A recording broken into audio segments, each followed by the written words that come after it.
नमस्ते बच्चों। आज के क्लास में आपका स्वागत है।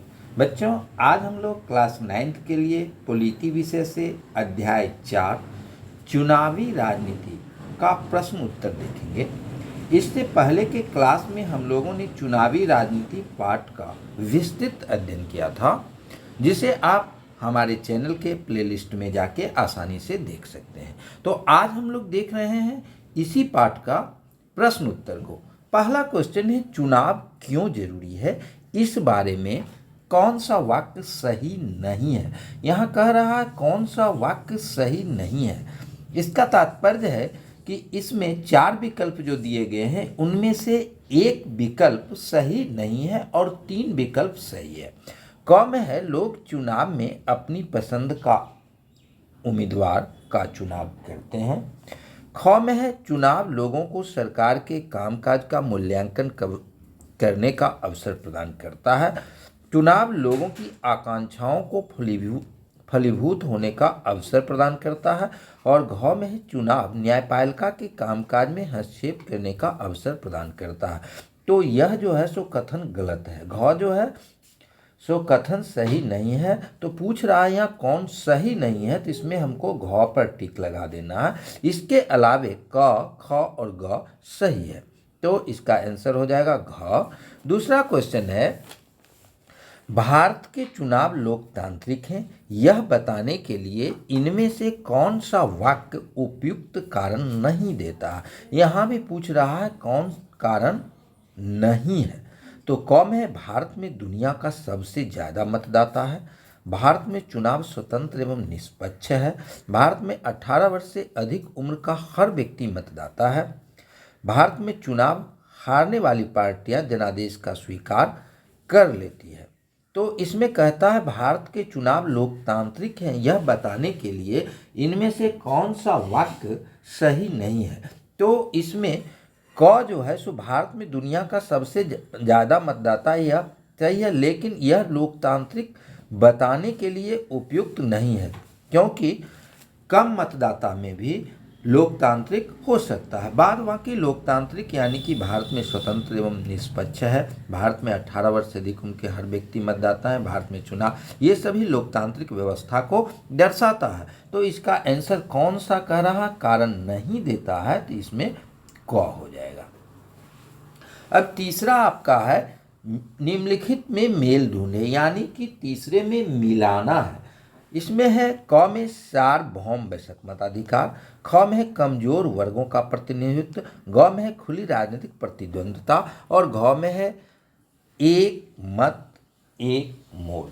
इसमें सार्वभौम वयस्क मताधिकार को हमको मिला देना है 18 वर्ष और उससे ऊपर के सभी मताधिकार, यानी कि सार्वभौम वयस्क मताधिकार का अर्थ है भारत में 18 वर्ष और उससे ऊपर के सभी व्यक्ति जो मताधिकार का प्रयोग करते हैं। अब है कमजोर वर्गों का प्रतिनिधित्व। इसमें अनुसूचित जातियों के लिए सीटों का आरक्षण, कमजोर वर्गों के लिए अनुसूचित जाति एवं जनजाति के लिए संविधान में सीटों का रिजर्वेशन किया गया है, यानी कि उनको उचित प्रतिनिधित्व देने के लिए कुछ सीटें आरक्षित की गई है। तो कमजोर वर्गों का प्रतिनिधित्व के लिए इसको हम लोग को मिला देना है अनुसूचित जातियों के लिए सीटों का आरक्षण।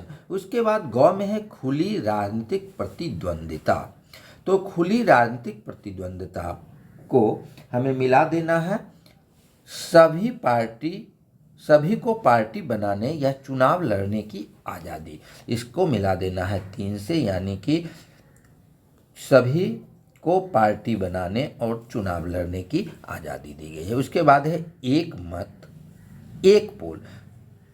तो इसका हर चुनाव क्षेत्र में बराबर मतदाता, इसको 1 से मिला देना है। तो ये मिलाने वाला था। अब हम लोग देखते हैं अगला क्वेश्चन जो है, ये 4 कहता है, इस अध्याय में वर्णित चुनाव संबंधी गतिविधियों की सूची बनाएं और इस चुनाव में पहले से लेकर आखिर तक के क्रम को सजाएं। यानी कि इसमें ये दिए हुए वोटों की गिनती, मतदाता सूची का निर्माण, चुनाव परिणाम, नामांकन पत्र दाखिल करना, चुनाव प्रक्रिया की घोषणा, चुनाव घोषणा पत्र जारी करना और चुनाव अभियान। इसमें सिलसिलेवार ढंग से लिखना है कि कौन पहले आएगा और कौन बाद में आएगा। तो सबसे पहले इसको चुनावी प्रक्रिया की घोषणा की जाती है, तो ये 1 नंबर पर आएगा, इसको हम लोग 1 में रख देंगे, चुनावी प्रक्रिया की घोषणा। दूसरा नंबर पर आएगा मतदाता सूची का निर्माण, यानी कि ये मतदाता सूची का निर्माण जो है सो दूसरे नंबर पर आएगा, तो इसको दूसरे नंबर पर रखना है। उसके बाद आएगा चुनाव घोषणा पत्र जारी करना। जब मतदाता सूची का तो चुनाव घोषणा पत्र पार्टी के द्वारा जारी किया जाता है। उसके बाद आएगा नामांकन पत्र दाखिल करना। नामांकन पत्र दाखिल करना ये 4 नंबर पर आ जाएगा। उसके बाद 5वें नंबर पर आएगा चुनाव अभियान, यानी कि चुनाव अभियान पार्टी के द्वारा शुरू किया जाता है 5वें नंबर पर। 6ठा नंबर पर आएगा जब चुनाव हो जाएगा तो उसके बाद वोटों की गिनती होगी, यह 6ठे नंबर पर आएगा। और वोटों की गिनती होने के बाद चुनाव परिणाम प्रकाशित किया जाएगा, तो ये 7वें नंबर पर आएगा। तो ये इसको हम लोग को सजा देना है। उसके बाद अगला है चुनाव के समय चुनाव आयोग की किन भूमिकाओं से असहमत है, यानी कि इसमें चुनाव के समय चुनाव आयोग की किन भूमिकाओं से हम असहमत हैं इसके बारे में करना है। क में फोटो पहचान पत्र एवं अन्य निर्धारित पहचानों के आधार पर ही मतदान हो। ख में है चुनाव में सरकारी तंत्र का दुरुपयोग पर रोक लगाना। ग में है चुनाव आयोग को राजनीतिक दलों द्वारा उम्मीदवार तय करने में हस्तक्षेप करना चाहिए।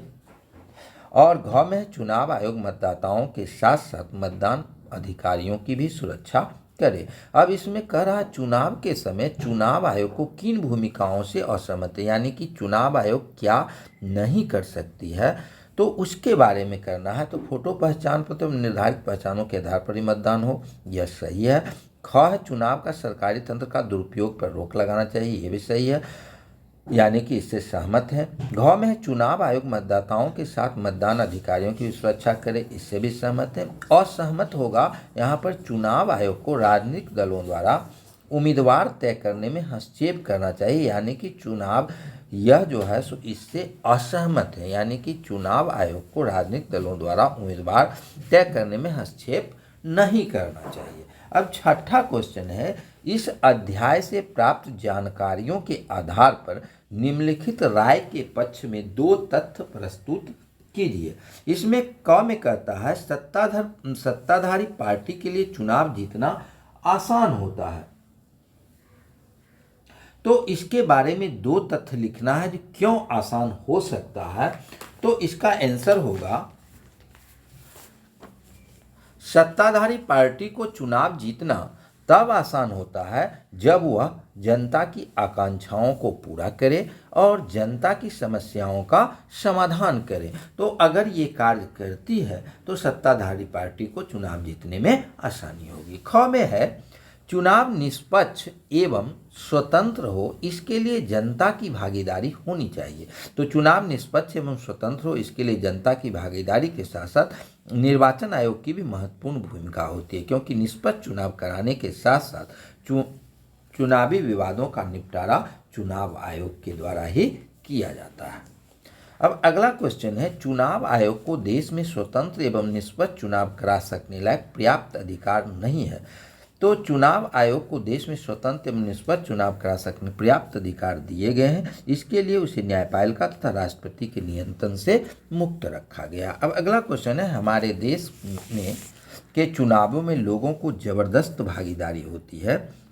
का उत्तर होगा हमारे देश के चुनाव में लोगों की भागीदारी है, लेकिन इसे और बढ़ाने की जरूरत है। इसके लिए लोगों में जागरूकता की जरूरत है। अब हम लोग देखते हैं अगले क्वेश्चन को। अगला क्वेश्चन है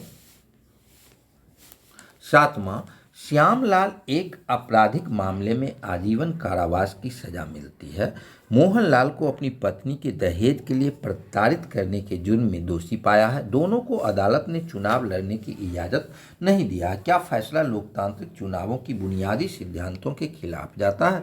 अपने उत्तर के पक्ष में तर्क दीजिए। यहाँ कह रहा है श्यामलाल को एक आपराधिक मामले में आजीवन कारावास की सजा दी गई है और दूसरा मोहनलाल को अपनी पत्नी के दहेज के लिए प्रताड़ित करने के जुर्म में भी दोषी पाया गया। दोनों को अदालत ने चुनाव लड़ने की इजाजत नहीं दिया है। क्या फैसला लोकतांत्रिक चुनावों की बुनियादी सिद्धांत के खिलाफ है?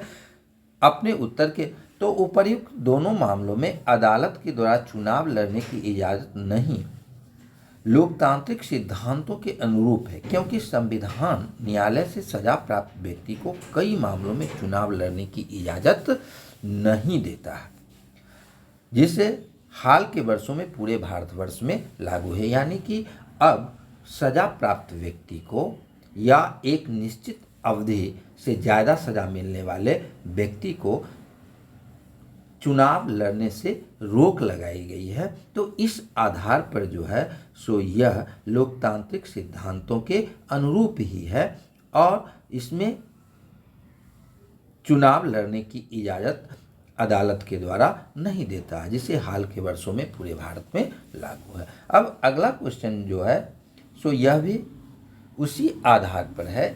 इसमें कहा गया है कि बीरा सिंह एवं सफीउद्दीन ऐसे उम्मीदवार हैं जो आपराधिक मामले में अदालत के आदेश से जेल में बंद हैं। इसमें थोड़ा अंतर ये है कि बीरा सिंह और सफीउद्दीन उम्मीदवार है जो आपराधिक मामले में अदालत के आदेश से जेल में बंद है। न्यायालय के अंतिम फैसले नहीं आया है, यानी कि उसको सजा अभी नहीं दी गई है, वह जो है सो आरोप में बंद है, तो उसकी उम्मीदवारी को चुनाव आयोग को वैध मानना पड़ता है। ऐसी स्थिति में लोगों को क्या करना चाहिए? तो अभी चूंकि उसे सजा नहीं मिली है इसलिए वह चुनाव लड़ सकता है, और ऐसी स्थिति में लोगों को क्या करना चाहिए इस संबंध में आपका राय पूछ रहा है क्वेश्चन में। तो उसे चुनाव में विजयी बनाकर दोष मुक्त कर देना चाहिए, क्योंकि वह आरोपित है और जेल में बंद है।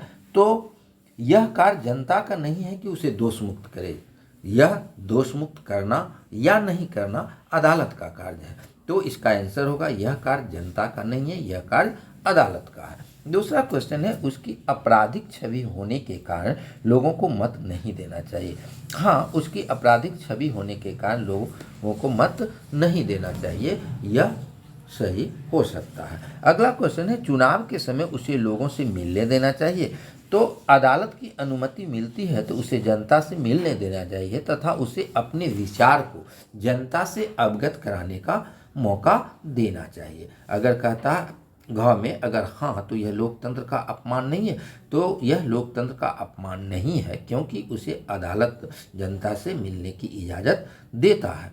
अब अगला क्वेश्चन है अगर नहीं तो उसे सदन की कार्रवाई में शामिल होने का मौका दिया जाता है। तो हाँ, अगर वह जीत जाता है तो उसे सदन की कार्रवाई में शामिल होने का मौका दिया जाता है। अब अगला क्वेश्चन है अगर यह भारतीय लोकतंत्र के लिए चुनौती है तो इस संबंध में आपकी राय क्या है? यहाँ पर आपकी राय पूछ रहा, जो विभिन्न लोगों अपने ढंग से इसको लिख सकते हैं। तो अगला है आपराधिक पृष्ठभूमि वाले लोगों को जनता अपना मत नहीं दे। आपराधिक पृष्ठभूमि वाले लोगों की नामांकन रद्द करने का अधिकार चुनाव आयोग को होना चाहिए और गलत साक्ष्य देने पर संविधान में कड़ी से कड़ी सजा का प्रावधान किया जाना चाहिए। तो ये आपकी राय हो सकती है और इस राय में अलग अलग व्यक्ति की अलग अलग राय हो सकती है। तो ये इस पाठ का प्रश्न उत्तर था। अगले वीडियो में हम लोग अध्याय 5 संसदीय लोकतंत्र की संस्थाएं उसके बारे में अध्ययन करेंगे और साथ ही अब हम लोग भूगोल के भी कुछ पाठ का अध्ययन शुरू करेंगे। तो अब 9th का सिलसिलेवार ढंग से पढ़ाया जाएगा। तो आप लोग हमारे चैनल से जुड़ें और वीडियो पर लाइक एवं कमेंट करें। धन्यवाद।